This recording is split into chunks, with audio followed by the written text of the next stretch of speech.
నమస్తే, నేను మితేష్. భారత్లో నోట్లని మళ్ళీ రద్దు చేయబోతున్నారా? ఆర్బీఐ రీసెంట్గా ఒక సంచలన ప్రకటన చేసిందని చెప్తున్నారు. అసలు ఏం చేశారు? ముఖ్యంగా ఆర్బీఐ గవర్నర్ సంజయ్ మల్హోత్రా ఈ మానిటరీ పాలసీ తర్వాత ఆయన మాట్లాడిన విషయాలు ఏంటి, ఇలాంటి విషయాల గురించి క్లియర్గా నేను చెప్పేందుకు ప్రయత్నిస్తాను. అయితే గత కొన్ని రోజుల నుంచి మీరందరూ కూడా వింటున్నారు, ఒక వారం రోజుల నుంచి కూడా మళ్ళీ నోట్లను రద్దు చేస్తున్నారు. ముఖ్యంగా 200 నోట్లు, 500 నోట్లను రద్దు చేస్తున్నారు. దీనికి కారణం ఏంటంటే అవి నకిలీ రూపంలో ఎక్కువగా బయట చలామణి అవుతూ ఉన్నాయి. సో దీనివల్లే వాటిని రద్దు చేయబోతున్నారంటూ కూడా మనం ఒక వార్త విన్నాం. నిజానికి నకిలీ నోట్లు మార్కెట్లో చలామణి అవ్వటం నిజమే. మొత్తం మన భారత్ దగ్గర మార్కెట్లో చలామణి అయ్యే డబ్బు 42 లక్షల కోట్ల వరకు కూడా ఉంది. అందులో దగ్గరగా 8 నుంచి 10 లక్షల కోట్ల వరకు ఈ నకిలీ నోట్లే ఉన్నాయి. అంటే ఒక్కొక్క నివేదిక ఒక్కో రకంగా చెప్తుంది. సో 36 లక్షల కోట్లు ఉంటే 3 లక్షల కోట్ల వరకు కూడా నకిలీ నోట్లు ఉన్నాయని ఒక నివేదిక ఉంటే, ఇంకొకటేమో 42 లక్షలు, 52 లక్షలు, 38 లక్షలు. సో అంటే 1 లక్ష 2 లక్షల డిఫరెన్స్తో చెప్తా ఉన్నారు. సో మొత్తానికైతే నకిలీ నోట్ల యొక్క చలామణి అయితే మాత్రం మార్కెట్లో ఉంది. సో దీంతో భారత్ ప్రభుత్వం సంచలన నిర్ణయం తీసుకుంది. ముఖ్యంగా ఆర్బీఐ ఒక ప్రతిపాదన పెట్టింది. ఇప్పుడు ఏదైతే ప్రజల దగ్గర క్యాష్ రూపంలో ఉన్న ఆ డబ్బులన్నింటినీ కూడా డిమానిటైజేషన్ చేసి, అంటే రద్దు చేసి వెనక్కి తీసుకుని మళ్ళీ కొత్త విధానాన్ని అమల్లోకి తీసుకొచ్చే ప్రయత్నం చేస్తున్నట్టు కూడా చాలామంది మాట్లాడారు. నిజానికి ఇదంతా కూడా అవాస్తవం. ఈ నోట్లన్నీ రద్దు చేయడానికి గల కారణం ఏంటంటే, ఆ నోట్లన్నీ వెనక్కి తీసుకుని మళ్ళీ మనకి ప్లాస్టిక్ కరెన్సీని ఇస్తున్నారు. అంటే మన దగ్గర ప్రస్తుతం ఉన్నది అంతా కూడా పేపర్ నోట్స్. సో దీనివల్ల అవి ఈజీగా చిరిగిపోవటం కానీ, ఒక్కసారి వాటర్లో అవి తడిచాయంటే పాడైపోవటం, లేదంటే ఒక చేతి నుంచి ఇంకొక చేతికి మారుతూ అట్లా మారుతూ ఉంటాయి, చలామణి అవుతూ ఉంటాయి. సో దీంతో ఆ నోటు చాలా పాడైపోతుంది. సో అలాంటి నోట్లు మళ్ళీ బ్యాంకు వాళ్ళే తీసుకుని మళ్ళీ వాళ్ళు ముద్రించాలంటే సంవత్సరానికి 6,000 నుంచి 7,000 కోట్ల రూపాయలు ఖర్చు అవుతుంది. సో దీంతో ఈ ప్లాస్టిక్ నోట్స్ని అమల్లోకి తీసుకురావాలని చెప్పే ఆలోచన ఇప్పుడు బలంగా ప్రయత్నం చేస్తూ ఉంది. ఇది ఇప్పుడు పుట్టింది కాదు. 2012లోనే ఆర్బీఐ ఒక ప్రతిపాదన చేసింది. అలాగే 10 రూపాయలు 20 రూపాయలు కూడా కొన్ని రాష్ట్రాల్లో తీసుకొచ్చేందుకు ప్రయత్నాలు చేసింది, కానీ అది అప్పుడు అమలు కాలేదు. తర్వాత 2016 నవంబర్ 8 500 నోట్లు 1000 రూపాయల నోట్లు ఒక్కసారిగా రద్దు అయిపోయింది. వాటి ప్లేస్లో మళ్ళీ కొత్త నోట్లని మనకి ఇచ్చారు. తర్వాత 2023 మే 19వ తారీఖు భారీగా డిమానిటైజేషన్ జరిగింది.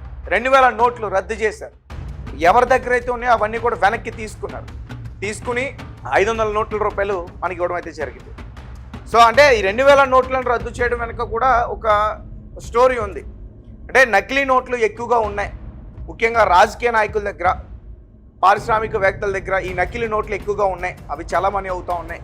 సో దీంతో దేశం ఒక సంచలన నిర్ణయం తీసుకున్నట్టు కూడా చాలామంది అప్పుడు మాట్లాడడం అయితే జరిగింది. సో ఈ ప్లాస్టిక్ అలాగే ఈ పాలిమర్ నోట్స్ వీటిని ఎందుకు తీసుకొస్తున్నారంటే, ఇవి ఒకసారి ముద్రిస్తే కొన్ని ఏళ్ల పాటు అవి మనకి ఉపయోగపడతాం. అంటే త్వరగా పాడు కావు. ముద్రించడానికి ఎక్కువగా ఖర్చు అవుతుంది, కానీ అవి త్వరగా పాడు కావు. సో నార్మల్గా మనం డైలీ యూజ్ చేసే పేపర్ నోట్స్ ఒక 10 చేతులు మారిందంటే అది పాడైపోతుంది. మీరు ఎప్పుడైనా గమనించండి, మీరు బ్యాంక్లో తీసుకున్నప్పుడు ఆ నోట్ చాలా ఫ్రెష్గా ఉంటుంది. సరదాగా ఆ నోట్ని పట్టుకుంటే మనకే ముచ్చడేస్తుంది.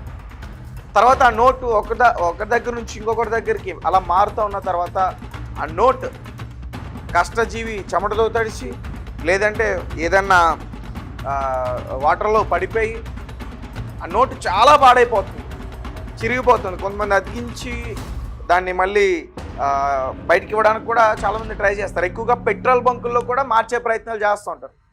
సో చివరికి ఎవరో తీసుకోకపోతే తిరిగి మళ్ళీ బ్యాంకే ఇస్తారు. ఆ బ్యాంక్ ఏం చేస్తుంది, మళ్ళీ ఆర్బీఐకి పంపిస్తుంది. ఆర్బీఐ ఏం చేస్తుంది, ఆ నోట్లన్నీ కూడా మళ్ళీ ముద్రించాలి. అలా ముద్రించడానికి సంవత్సరానికి ఇన్ని డబ్బులు ఖర్చు అవుతున్నాయి. కాబట్టి అలా కాకుండా ఒకేసారి ఈ ప్లాస్టిక్ పాలిమర్స్కి సంబంధించి ఈ నోట్స్ని తయారు చేసుకుంటే చాలా ఉపయోగపడుతుంది. కొన్నేళ్ల పాటు మనకు వచ్చే అవకాశం ఉంటుంది.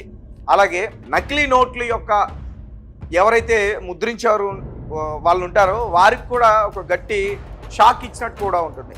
ఎందుకంటే వీటిని ముద్రించడం కొంచెం కష్టం. నార్మల్ ఈ పేపర్ నోట్స్ ఏముంది, జిరాక్స్ తీసేస్తారు. మధ్యకాలంలో నేను కూడా కొన్ని వీడియోస్ చూసా, కొన్ని న్యూస్ వెబ్సైట్స్లో కూడా చూసా. 200 నోట్లని కలర్ జిరాక్స్ తీసి ఆ సైజులో కత్తిరించి పాపం ఎవరైతే చిరు వ్యాపారులు ఉంటారో, డిజిటల్ ట్రాన్సాక్షన్ గురించి సరిగ్గా తెలియని వాళ్ళు ఎవరు ఉంటారో, కొంతమంది వృద్ధులు వాళ్ళు వ్యాపారం చేసుకుంటూ ఉంటారు. సో వారి దగ్గరికి వెళ్ళి ఆ నోట్లను మార్చే ప్రయత్నం చేస్తున్నారు చాలామంది. రీసెంట్గానే హైదరాబాద్లో ఆ ముఠ పట్టుబడింది. సో ఇలా 500, 200, 100 వీటి వరకు కూడా ఎక్కువగా నకిలీ నోట్లు పుట్టుకొచ్చాయి. సో ఒక పక్క దీనికి బ్రేక్ పెడుతూ ఇంకొక పక్క అంటే ఈ ఖర్చును తగ్గించడానికి ఎక్కువ రోజులు అవి మనకి యూజ్ కావడానికి ఒక మంచి నిర్ణయం తీసుకుందని అయితే మాత్రం నాకు అనిపిస్తుంది. అండ్ మీ కామెంట్స్ ఏంటి అనేది కూడా నాకు తెలియపరచండి. సో ఇక ఈ ప్లాస్టిక్ పాలిమర్ నోట్స్కి వచ్చేసరికి హోలోగ్రామ్స్, అలాగే colour shifting elements, micro security future ఇవన్నీ కూడా ఉన్నాయి. అలాగే ఏటీఎంలో మనం మనీ డ్రా చేసుకున్నప్పుడు కూడా మనకి చాలా ఈజీగా ఉంటుంది. ఇంతకుముందు ట్రై చేశారు, టెక్నాలజీ సరిగ్గా అప్పుడు మన దగ్గర ఉన్న టెక్నాలజీ సరిపోక 2012లో దాన్ని అమల్లో తీసుకుని రాలేకపోయారు. కానీ ఇప్పుడు అన్ని టెక్నాలజీని మనం యూజ్ చేయగలుగుతున్నాం కాబట్టి, డిజిటల్ ట్రాన్సాక్షన్ కూడా చాలా ఫాస్ట్గా చేయగలుగుతున్నాం కాబట్టి ఇప్పుడు దీన్ని తీసుకొచ్చే ప్రయత్నం చేస్తూ ఉన్నారు. ఆల్రెడీ ఈ ప్లాస్టిక్ కరెన్సీ నోట్స్కి సంబంధించి చలామణి అవుతున్న కంట్రీస్ లిస్ట్ చెప్తాను. ముఖ్యంగా Australia, Canada, Singapore, New Zealand, UK, Vietnam, ఇంకా చాలా ఉన్నాయి. సో నేను కొన్ని కంట్రీస్ మాత్రమే నేను చెప్పా. సో ఈ దేశాల్లో ఎక్కువగా ప్లాస్టిక్ కరెన్సీని యూజ్ చేస్తూ ఉంటారు. వారి దగ్గర ఉన్న నోట్స్ అన్ని కూడా ప్లాస్టిక్ నోట్స్. సో ఇప్పుడు భారత్లో ముఖ్యంగా జైపూర్, భువనేశ్వర్, కొచ్చి, మైసూర్ ఇటువంటి ప్రాంతాల్లో అంటే ఒక ట్రయల్ చేయడానికి వీళ్ళు ప్రయత్నిస్తున్నారు. 10-20 నోట్లను దగ్గరగా ఒక 100 కోట్ల వరకు కూడా వాటిని తయారు చేసి మార్కెట్లోకి తీసుకొచ్చే ప్రయత్నం అయితే చేస్తూ ఉన్నారు. దీనికి పైలట్ ప్రాజెక్ట్ అని ఒక పేరు కూడా పెట్టారు. సో చూద్దాం మరి. సో ఇవి రావడం వల్ల ఖచ్చితంగా చాలా యూజ్ ఉంటుందని అయితే మాత్రం నాకు అనిపిస్తుంది. ఎందుకంటే ఇప్పుడు ఏదైతే మన దగ్గర ఉన్నాయో నోట్స్ అవన్నీ కూడా వాటర్ రెసిస్టెంట్ కాదు. ఇప్పుడు వచ్చే నోట్స్ అన్నీ కూడా వాటర్ రెసిస్టెంట్. సో దీంతో అవి తడిచినా ఇబ్బంది కాదు, మళ్ళీ అవి మనం యూజ్ చేసుకోవచ్చు, ఆ నోట్ పాడవద్దు.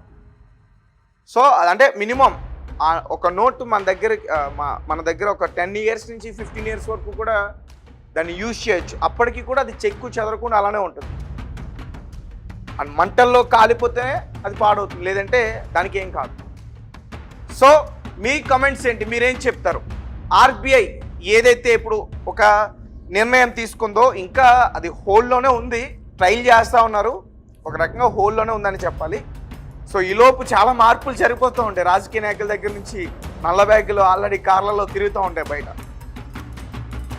ఈ నిర్ణయం పట్ల మీరు ఏ రకంగా కమెంట్ చేస్తారు? ఇది ఒక మంచి నిర్ణయం అంటారా? ఖచ్చితంగా కమెంట్ రూపంలో నాకు తెలియపరచండి.